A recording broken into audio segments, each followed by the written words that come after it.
Чоловік має заробляти, а жінка займатися домашніми справами. Здавалося б, цей стереотип мав залишитися столітті так у 19-му, однак мало того, що він досі побутує, він ще й має цілком реальне підкріплення у вигляді гендерного розриву в оплаті праці, у доступі чоловіків до вищих посад і, як наслідок, залежності економічній жінок.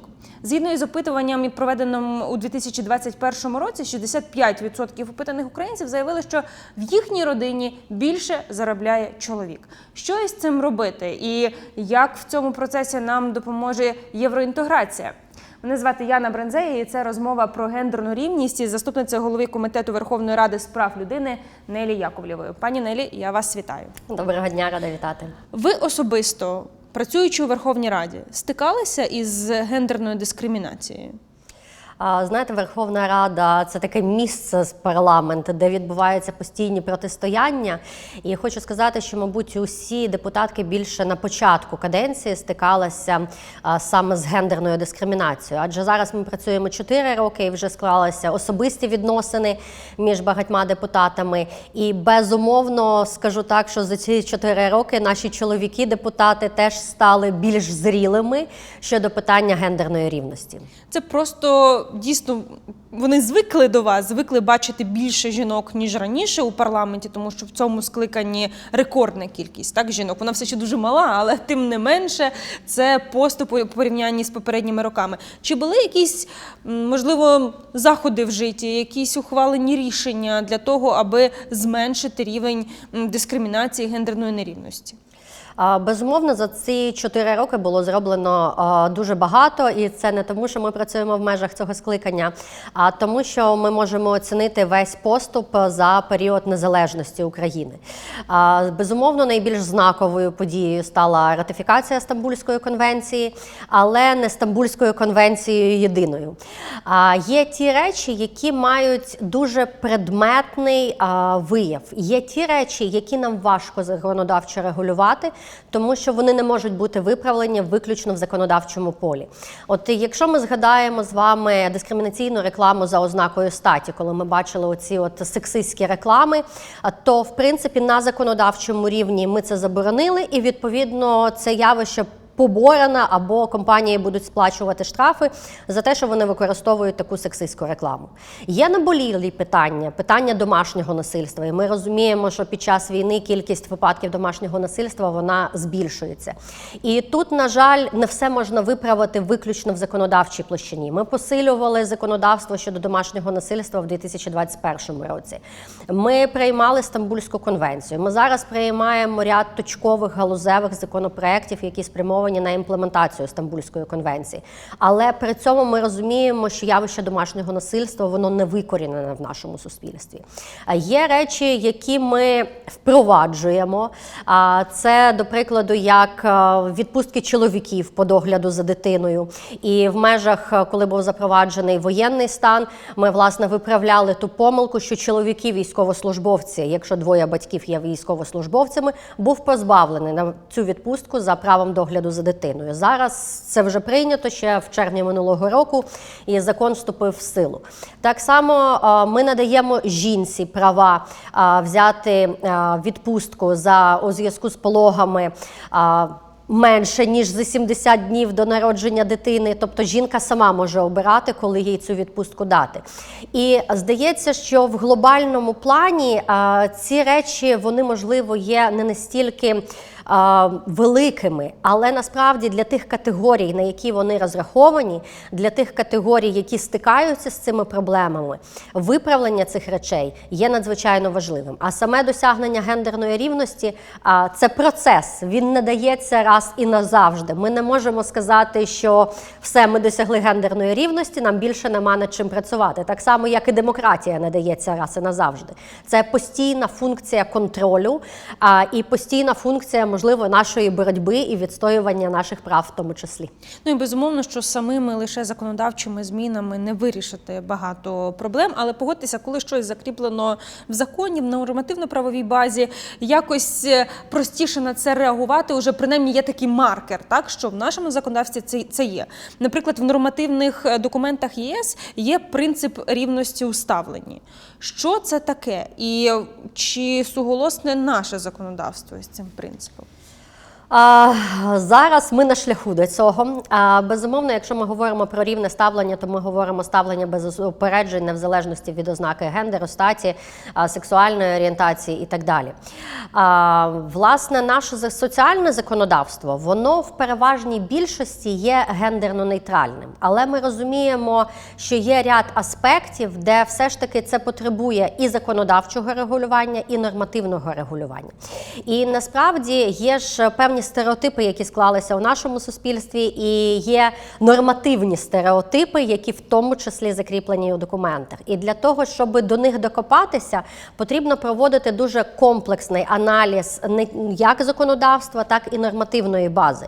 І тут зараз в межах якраз імплементації Стамбульської конвенції усі відомства, усі органи центральної виконавчої влади, ми на законодавчому рівні якраз і займаємося тим, щоб віднайти оті проблеми, які можуть наблизити нас до рівного ставлення, в тому числі і в межах соціальної політики. І хочу сказати, що є такі певні галузеві речі, які достатньо важко знайти у загальному масиві законодавства. Тому тут має бути аналіз разом з європейськими партнерами, які також допомагають робити аналіз цього законодавства якраз на відповідність, в тому числі директив ЄС, і робити подальші або законодавчі зміни, або нормативні зміни. Тобто принцип рівності у ставленні, якщо простими словами, це історія, коли твоя стать ніяк не впливає на прийом тебе на роботу, на отримання тобою послуг від держави, певних виплат від держави. Державі байдуже, чоловік ти чи жінка, або працедавцеві байдуже, чоловік ти чи жінка, оцінюються лише твої здібності або твої потреби, правильно? Так, професійні якості і, власне, в залежності від того, який функціонал передбачений цією роботою. На нашому шляху до ЄС, що треба точно буде міняти, наприклад, в законодавстві, в наших практиках, для того, аби досягнути цього принципу рівності у ставленні? Я хочу сказати, що нам на це буде потрібен певний час, бо тут дійсно питання не тільки в законодавчій чи не тільки в нормативній площині. Безумовно, нам потрібно буде змінювати правила пенсійного забезпечення, бо ми розуміємо, що дуже часто через те, що жінки працюють на менш кваліфікованій роботі, вони отримують меншу заробітну плату. Але питання тільки не в цьому, тому що все починається з освіти, якщо ми говоримо. І окрім того, ми маємо зважати на те, що у нас в Україні достатньо великий розрив між містом і селом. І жінки в великих містах у плані гендерної рівності почувають себе одним чином. Жінки в селах, особливо жінки зараз, які в селах відправили своїх чоловіків на фронт, які пішли воювати, то вони зараз взагалі переобтяжені домашньою працею, тому що усі хатні клопоти, турбота за дітьми, власне, і турбота, можливо, за людьми похилого віку лежить на їхніх плечах. І, відповідно, сам робочий процес у них є достатньо видозмінений, і вони увійшли в групу жінок з множинною дискримінацією. Тому, коли ми говоримо про рівне ставлення в межах соціальної політики, ми маємо акцентуватися на декількох аспектах. По-перше, це те, що стосується законодавчої або нормативної площини, і в переважній більшості, якщо ми проаналізуємо зараз наше нормативне або ж законодавче регулювання, це якраз стосується питань пенсійного забезпечення, питань того, що жінки частіше піддаються насильству, різного роду насильству, і це питання освіти, якщо ми говоримо про стратегічний аспект. Також ми маємо враховувати оцей принцип розриву, гендерного теж розриву між становленням жінок у великих містах України та у селах. І це ті компоненти, які безумовно мають у подальшому відображатися у всій нашій діяльності. Ну, це такі, ви говорите, стратегічні великі речі, які справді багатокомпонентні у своєму виправленні. Але чи є в нашому законодавстві, можливо, якісь точкові проблеми, які відображають гендерну нерівність і нерівність у соціальному ставленні, у соціальному забезпеченні чоловіків та жінок в Україні? Розумієте, нам є над чим попрацювати в цьому плані, зокрема, це Кодекс законів про працю, тому що там є певні заборонюючі для жінок посади, але в той же час ми розуміємо, що зараз понад 40 тисяч наших українських жінок захищають державу, і в тому числі взагалі жінки стають більш емансипованими в Україні, тому ми тут маємо переглянути це у відповідності до директив ЄС. Це стосується різного роду аспектів, які більше були покладені і закладені у радянський час, якраз на виконання особливого становища жінок у той період часу, що стосується заборонених професій, що стосується важких професій. Є питання відпусток, але питання відпусток ми якраз регулюємо на законодавчому рівні, воно не є настільки масштабним, хоча і тут, якщо ми взагалі побачимо українську практику і візьмемо світову практику, що стосується практики декретних відпусток. Вона є різною в абсолютно усіх державах, є більш схожі, є більш відмінні. І, власне, у нас є відпустки у зв'язку з народженням дитини та відпустка у зв'язку з пологами. У нас є декретні відпустки, яка може тривати до 3 років, вона може продовжуватися. Але тут головний аспект полягає в чому? Чи може зараз жінка вільно працювати і багато часу присвячувати роботі, якщо у неї є маленька дитина? І що взагалі вважати, умовно кажучи, маленькою дитиною? Бо ми знаємо європейські країни, де садочки працюють і вже можна віддавати дитинку, починаючи з 4 місяців, і жінка повністю виходить на повноцінний робочий день. Чи можливо таке зараз в Україні? Ну, звісно, що такої немає інфраструктури. Такої можливості неможливо. І коли ми говоримо про цей аспект, він стосується якраз того, що це мають бути інфраструктура дитячих садків, це стосується інфраструктура медичного забезпечення, щоб мама не переживала, коли вона є на роботі, коли у неї маленька дитина залишена на догляд третім особам. Тобто це комплексне питання. Це не можна вирішити, умовно кажучи, виключно встановленням строку тих чи інших відпусток. Якщо я не помиляюся, у нас в законодавстві є обмеження для жінок із малолітніми дітьми щодо роботи у нічний час, щодо понаднормової роботи. Їм просто заборонено це робити. І це начебто зроблено як опіка для цих жінок. Хоча практика ЄС, знову ж таки, якщо я зараз не помиляюся, заключається в тому, щоб дати жінці вибір. Ніхто не має права примусити вагітну жінку або жінку з маленькою дитиною працювати в нічну зміну, але якщо вона хоче, якщо їй дозволяє здоров'я, якщо умови її життя такі, що їй треба це робити, то вона йде і працює. Тобто державі треба менше опікати тут, мені здається. І тут якраз держава опікає, що і жінка не може бути відправлена у відрядження, якщо дитині менше, ніж 3 роки. Безумовно, ці речі їх потрібно виправляти. І ми розуміємо, що зараз вони регулюються на основі особистих відносин між роботодавцем і працівницею, але насправді це те, що цілком може бути. Якщо це державна служба, то там все трошки більш суворо. Це в приватному підприємстві можуть бути особисті домовленості, а на державній службі я читала про випадки, коли жінок, наприклад, на науково-практичні конференції не відправляли із державних установ, а її чоловіка відправляли, тому що у неї малолітня дитина. Тобто у нього немає малолітньої дитини, у неї є малолітня дитина, і на неї це розповсюджується. Є такі випадки, ця проблема є, і безумовно з цим нам потрібно буде попрацювати. У нас є ще й непряма дискримінація, коли жінка приходить влаштовуватися на роботу, наприклад, і у неї роботодавець питає, в якому вона сімейному стані, чи планує вона народжувати, в якій перспективі. І насправді це потім впливає на ухвалення рішення щодо цієї жінки, брати її на роботу чи не брати її на роботу. Як можна попередити отакі дискримінаційні практики? Безумовно, це складне питання, тому що все, що стосується прихованої дискримінації, його важко як ідентифікувати, якщо жертва, власне, про це не говорить, або людина, яка, власне, підпала під цю приховану дискримінацію. Але тут і питання юридичної визначеності. Тому що, насправді, ми дуже часто концептуально розуміємо якесь поняття, але стикаємося з тим, що коли це треба юридично виписати для того, щоб у подальшому дати інструмент або правоохоронним органам, або судам встановити ці факти, то тут ми стикаємося з певними складнощами доведення, складнощами складнощами збору доказів. І оці всі благі наміри законодавця на законодавчому рівні врегулювати або побороти такі явища у нашому суспільстві, вони розбиваються об практику, власне, застосування того чи іншого законопроекту. Тому тут ми перш за все маємо формувати суспільство з нульовою толерантністю до дискримінації.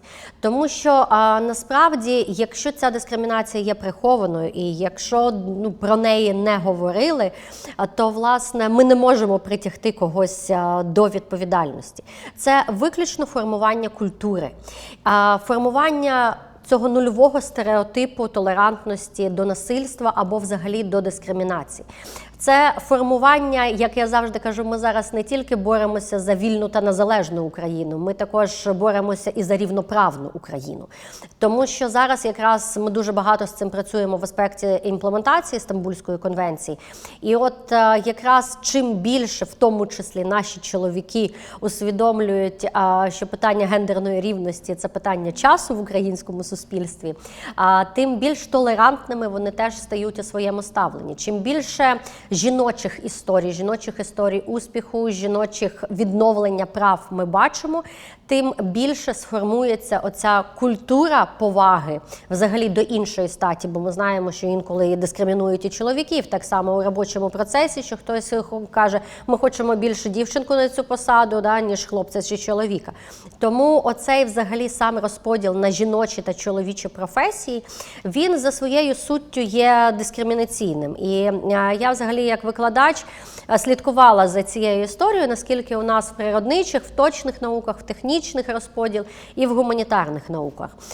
Позитивні тенденції є, але безумовно війна по-іншому розставила зараз акценти. В той же час позитивна динаміка спостерігається, хоча, безумовно, нам треба буде на це час. Однозначно, але що нам показує практика Європейського Союзу, їхній досвід, як боротися із непрямою дискримінацією? Недискримінація пряма, вона так само на рівні Європейського Союзу вибудовується на тому принципі, що це має бути принцип взаємоповаги. Тому що це ті речі, які важко виписуються в директивному аспекті. Це ті речі, які ми можемо виявити виключно на основі особистого спілкування.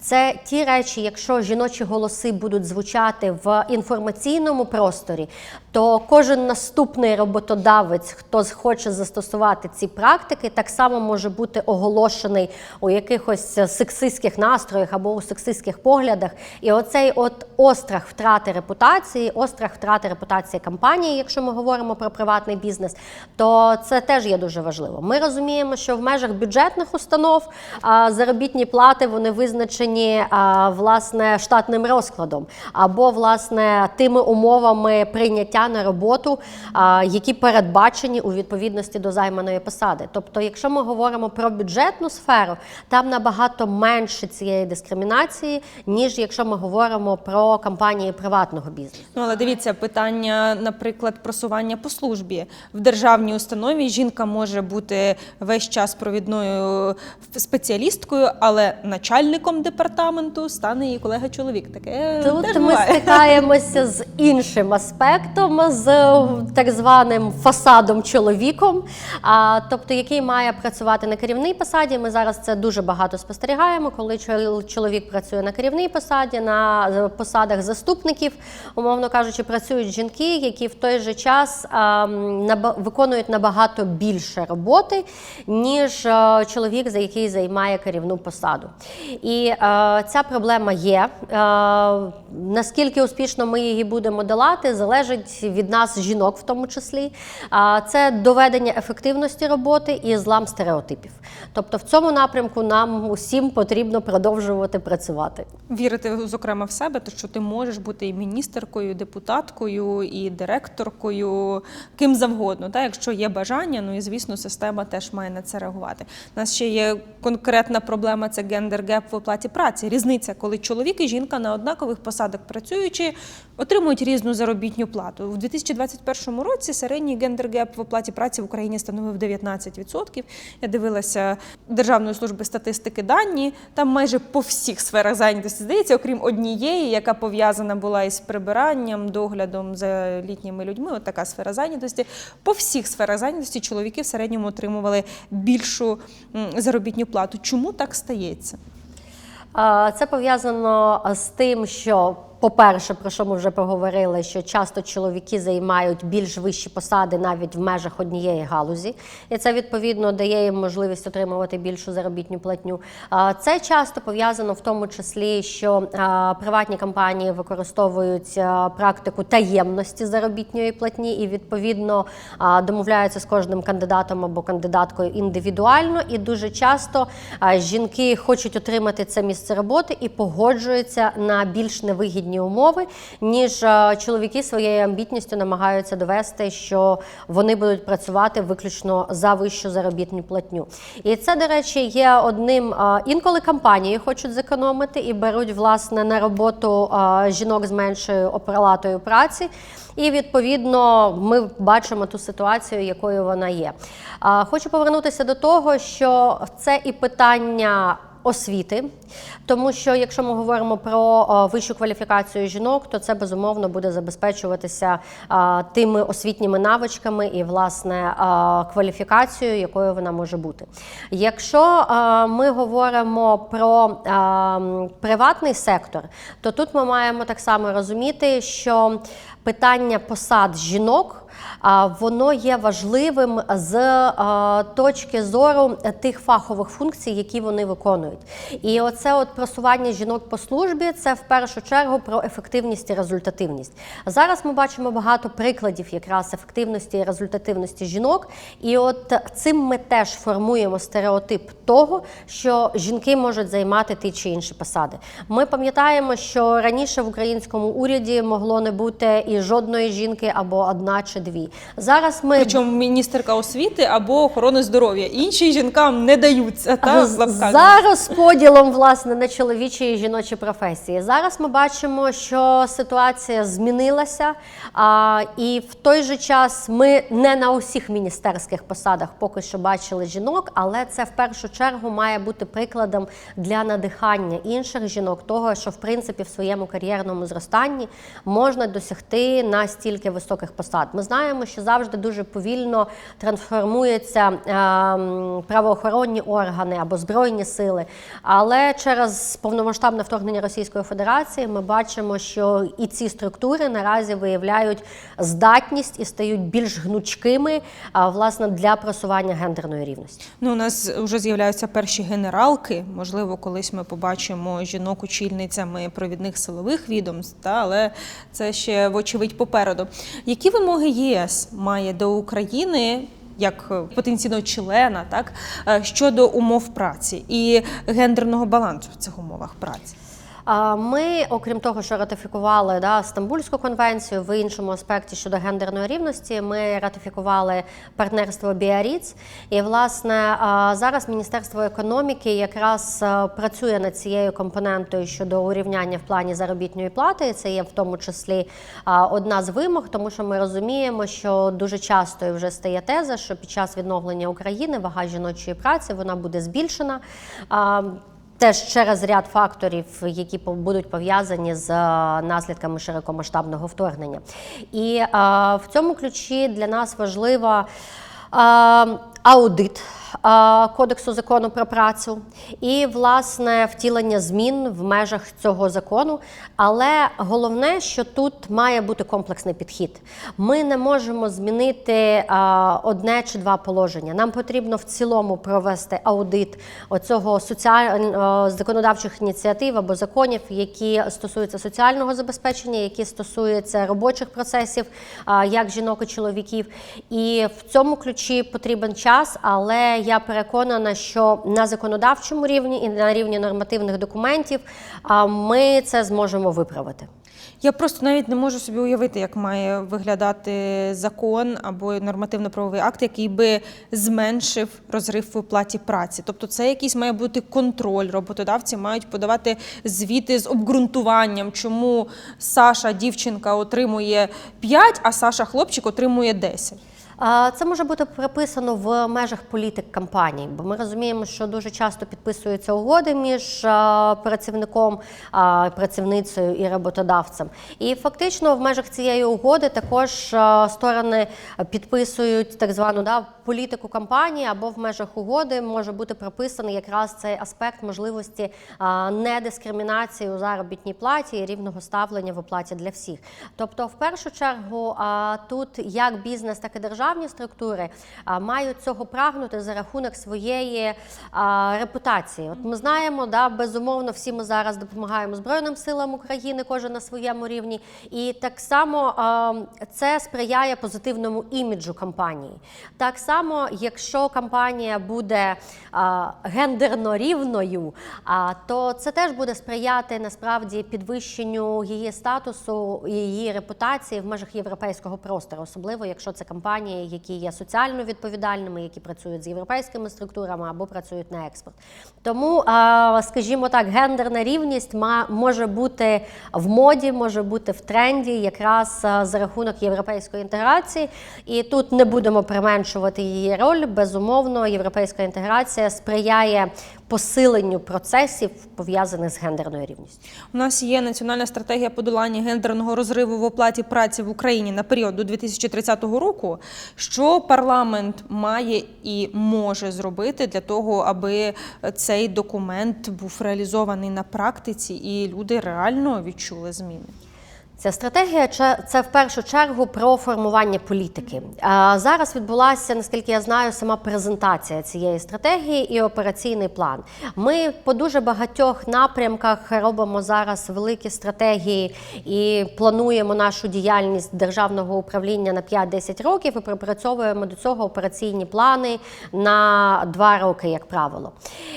В межах цієї стратегії будуть розписані, в межах операційного плану на 2 роки, будуть розписані завдання, в тому числі для різних центральних органів виконавчої влади, а також, можливо, і для парламенту. Але ми знаємо, що уряд має право теж законодавчої ініціативи, і, в принципі, вони теж зі своєї сторони можуть подавати ці законодавчі зміни.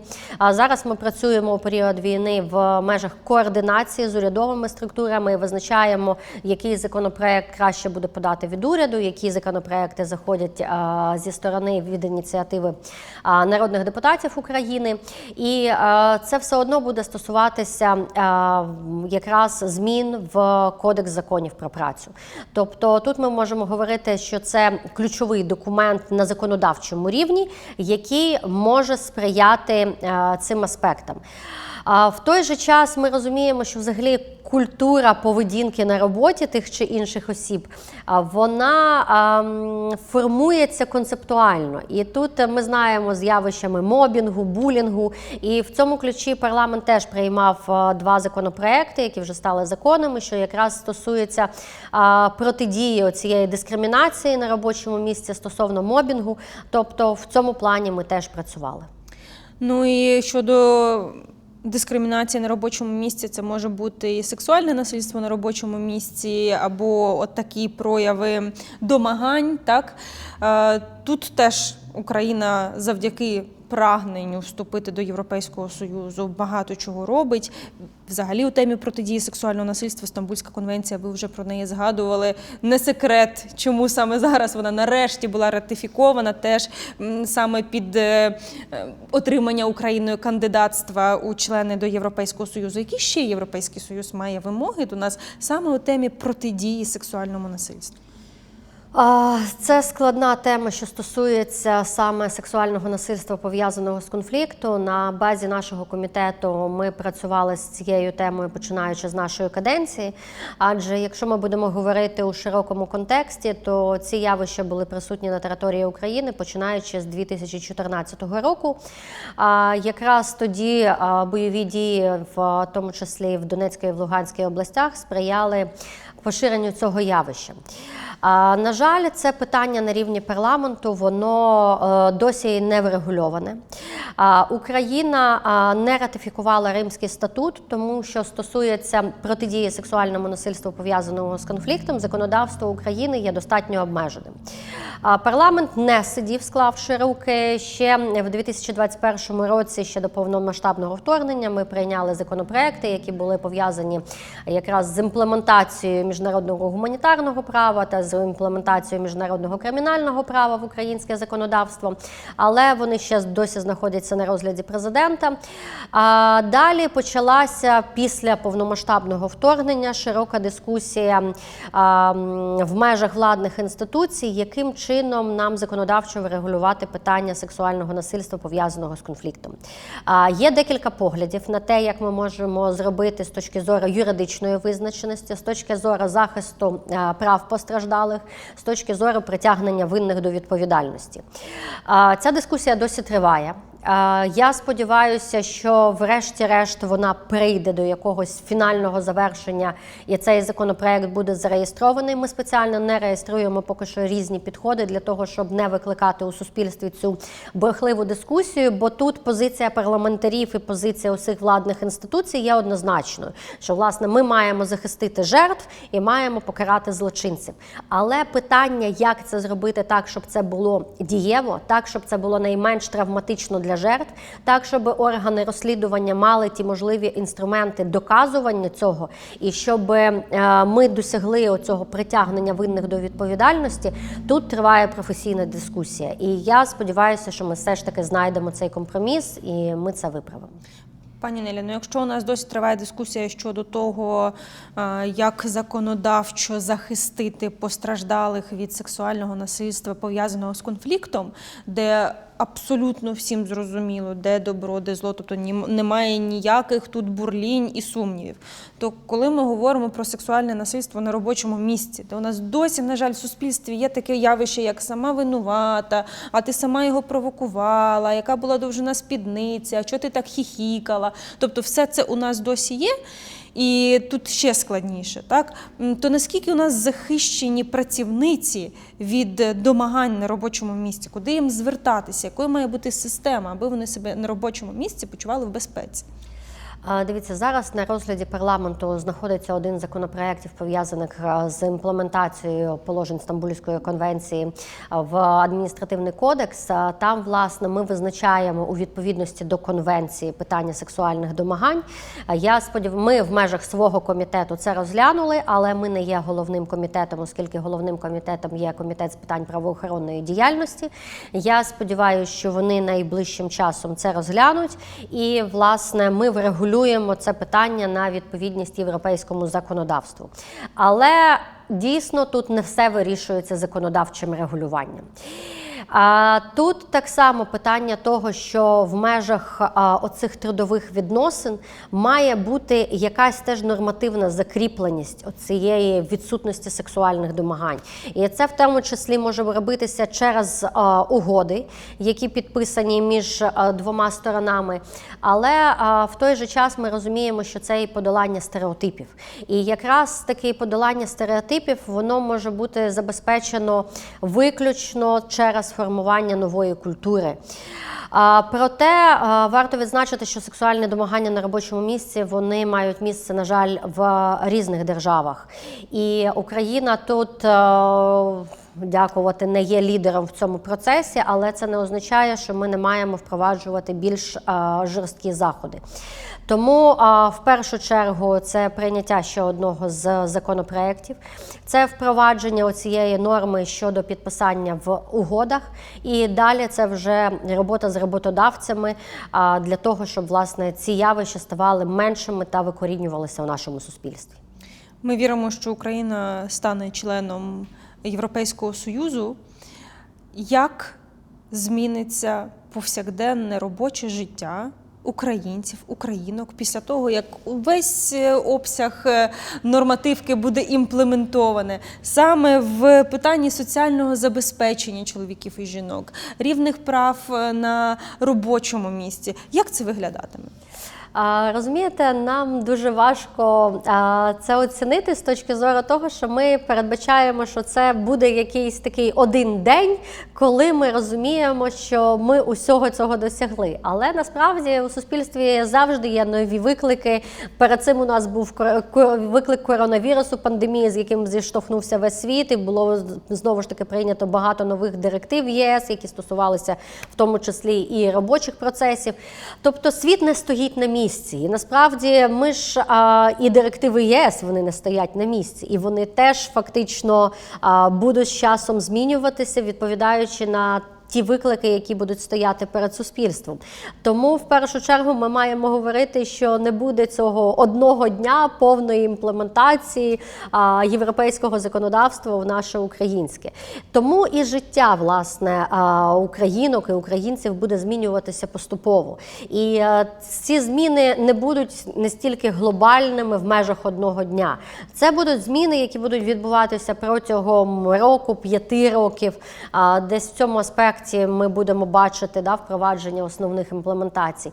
І фактично, безумовно, ми як законодавці і як державні управлінці очікуємо того, що життя українців стане кращим від того. Ну от дивіться, дівчата, які народилися в 2022 році після того, як почалася повномасштабна війна, коли їм буде 30 років, наприклад, і вони будуть у нас уже таких пані у віці питати про те життя, яке ми провадили, коли вони тільки народилися, що для них буде шокуючим із наших повсякденних робочих практик, наприклад. От як ми зараз дивимося на, я не знаю, на работоргівлю, як ми дивимося зараз на те, що жінки не мали права брати участь у виборах. У нас це не вкладається в голові, ну такого не могло бути. На що ці дівчата, яким зараз ще мами їх або тати їх у візочках прогулюють по вулиці, на що вони так дивитимуться? Ну, в першу чергу, мабуть, найголовніше для нас зараз, що виходить поза гендерним контекстом. Я сподіваюся, що ці діти, які народилися зараз, у 30 років точно не будуть знати повторення війни. Якщо ми говоримо про гендерні категорії, то, мабуть, це швидше за все якраз розрив в оплаті праці. Мабуть, це якраз сама винна. Мабуть, це якраз про те, що не можна кимось працювати, що взагалі я не можу кимось працювати. Але це футуристичне питання, оскільки ми маємо враховувати, що світ змінюється динамічно. І навіть якщо ми побачимо більш сучасні спеціальності, від початку спеціальність IT, вона була виключно чоловічою, ми можемо так говорити. Зараз ми бачимо, що все більше жінок теж освоюють, дівчат наших освоюють цю спеціальність. Але яким буде ринок праці через 30 років, ми можемо тільки прогнозувати. Взагалі, наскільки буде розвинений штучний інтелект, я думаю, що нам треба все ж таки рухатися поступово. Так, але погодьтеся, що є базові цінності. Ми не можемо прогнозувати, які будуть популярні професії, але ми точно знаємо, що базова цінність рівності людей, незалежно від їхньої статі, кольору шкіри, віросповідання, вона має бути забезпечена. І це придумане людьми дуже давно, але воно в своїй актуальності не втрачає. Воно в актуальності не втрачає, але, бачите, шляхи цього є різні. Адже за нещодавними оцінками ООН зазначили, що для досягнення повної гендерної рівності потрібно понад 300 років. Ми розуміємо, що це загальний індекс держав світу, тобто є, безумовно, і країни Африки, які поки що набагато менш успішні. Афганістан і є Швеція. Тому це загальний індекс. Я думаю, що ми насправді знаходимося десь всередині цього індексу. Ну, сподіваюся, що ми прискоримо наш поступ у першій позиції цього індексу. Дякую вам дуже за те, що сьогодні були з нами. Це заступниця голови Комітету Верховної Ради з прав людини Нелі Яковлєва. І ми з нею поговорили про рівне ставлення до жінок та чоловіків у питаннях соціального забезпечення. І сподіваємося, що на шляху нашому до Європейського Союзу ця рівність таки стане реальністю.